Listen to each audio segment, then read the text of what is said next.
तल जिनके अंग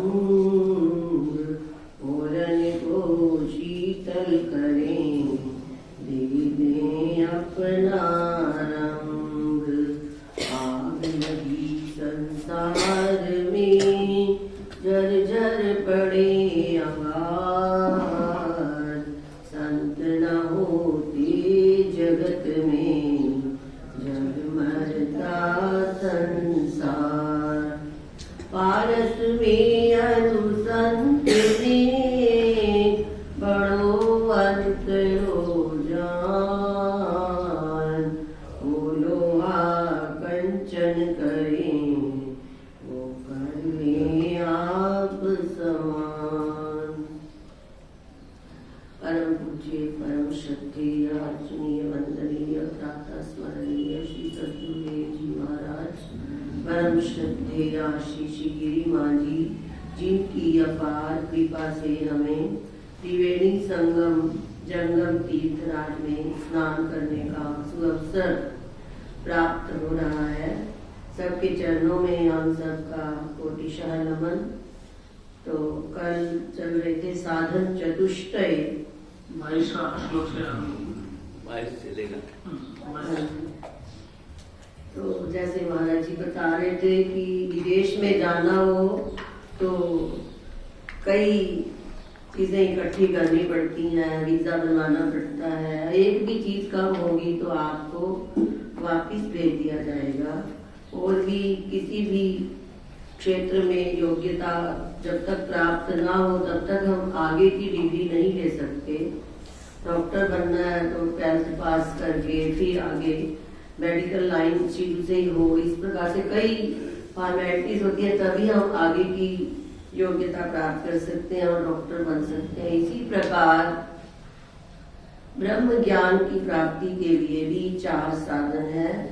पहला विवेक, नित्य अनित्य वस्तु विवेक। दूसरा वैराग्य, इस लोक से लेकर परलोक तक के, ब्रह्मलोक तक के विषयों को पाकनिष्ठा के समान जानना। तीसरा षट संपत्ति और चतुर्थ है मुमुक्षुता।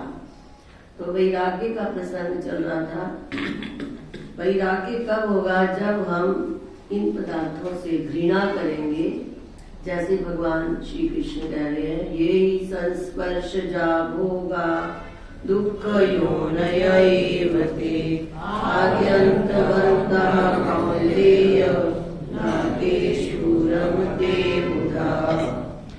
जब जब हमारा मन विषयों में जाता है तो हम उस समय ये विचार करें कि ये सभी विषय दुख स्वरूप है, क्योंकि परिणाम में दुख ही मिलता है और आदि अंत वाले हैं।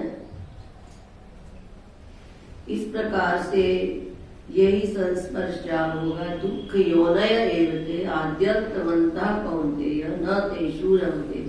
कोई भी ऐसी वस्तु नहीं जिसका आदि हो और अंत ना हो। तो ये सभी वस्तुएं जो है क्षण भंगुर है। पुत्र, स्त्री, धन, जहाँ जहाँ हमारा मन जाए तो उनसे बार बार रोकना चाहिए।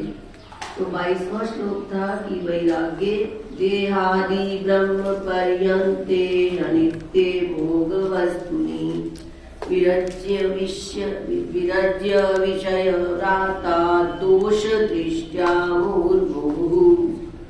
तो इन बारंबार दोष दृष्टि करना तो अपने आप ही मन विशेष मोह से विरक्त हो जाएगा। तो इसी के साथ ही संपत्ति शुरू हो रही है कि जब वैराग्य हो जाएगा तो समाधि षट्क संपत्ति हमारे अंदर स्वतः ही आएगी।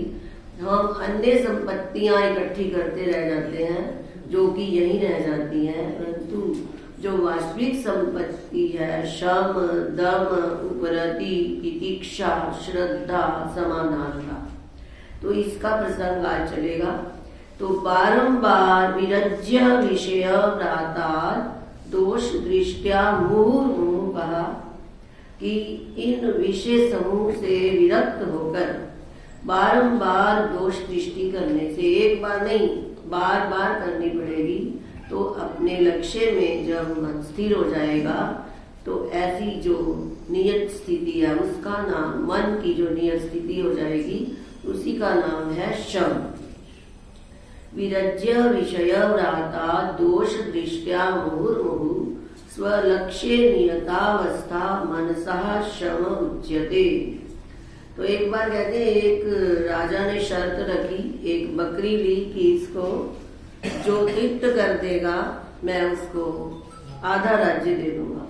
तो बहुत लोग जाएं और उस बकरी को बहुत खिलाकर आए और वापस लाए। फिर राजा उसके आगे अच्छा हरा हरा घास रखे तो बकरी भी खाने को तो सभी फेल हो गए। तो वहाँ इन महापुरुषों जैसे कोई महापुरुष पहुंच गए, उन्होंने कहा मुझे दो, मैं इसको तृप्त कर दूंगा, मुझे एक दिन का समय दो। उस बकरी को ले गए, उन्होंने उसे खूब खिलाया और जब दोबारा वो तृप्त हो गई तो उसके आगे फिर घास रखा और जैसे ही वो खाने को दौड़े तो उसको जैसे ही कहे खा तो उसके कपाल पर जोर से थप्पड़ लगाए, डंडा लगाए।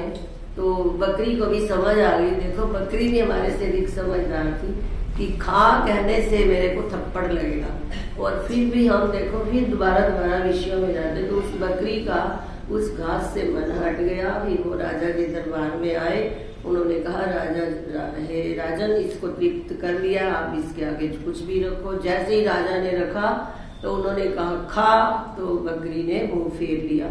इस प्रकार में महापुरुष उसमें सफल हुए। तो ये तो व्यवहारिक दृष्टांत है। हमारा मन भी जब जब विषयों में जाए तब तब हम भगवान श्री कृष्ण के ये वचन स्मरण रखें कि ये सब वास्तव में दुख स्वरूप है, आदि अंत वाले हैं, इसलिए विवेकी पुरुष इनमें नहीं रमता। भाष्यकार भगवान कहते हैं इसमें तो अज्ञानी पुरुष ही रमते हैं। पशु आदि के जो समान है, ऐसी उपमा दी है। तो हमने पशु नहीं बनना, हमारे को भगवान ने मानव जन्म दिया है, विवेक दिया है, तो हमें इसका परिणाम हमेशा विचारते रहना चाहिए। महाराज श्री दशम पीठाधीश्वर जी बैठे थे और माता जी रात के समय तो एक जना आया रोने लगा, महाराज जी मैं बहुत दुखी हूँ, बहुत दुखी हूँ। महाराज जी हंसने लगे, मैं भी हैरान की वो तो रो रहा है, महाराज जी हंस रहे हैं। महाराज जी हंसे तो माता जी भी क्यों नहीं हंसेंगे। तो फिर वो कहने लगे कि अगर इस संसार में सुख होता तो हम किस लिए छोड़कर आते घर। तो ये दुखालयम शाश्वतम, ये दुखों का घर है। माता जी ने लिखा भी है कि जूतों की दुकान से जूते मिलेंगे, मिठाई लेनी हो तो मिठाई की दुकान पर जाना पड़ेगा। तो आजकल मिठाई की दुकान चल रही है, कहीं जूते ही ना खरीदते रहना। तो ये याद रखना है कि बार बार विषयों में दोष दृष्टि रखते हुए अपने ही लक्ष्य में मन का स्थित हो जाना, यही शम कहा जाता है। विषय विरज्य विषय व्रातान दोष दृष्टया मुहुर्मुहुः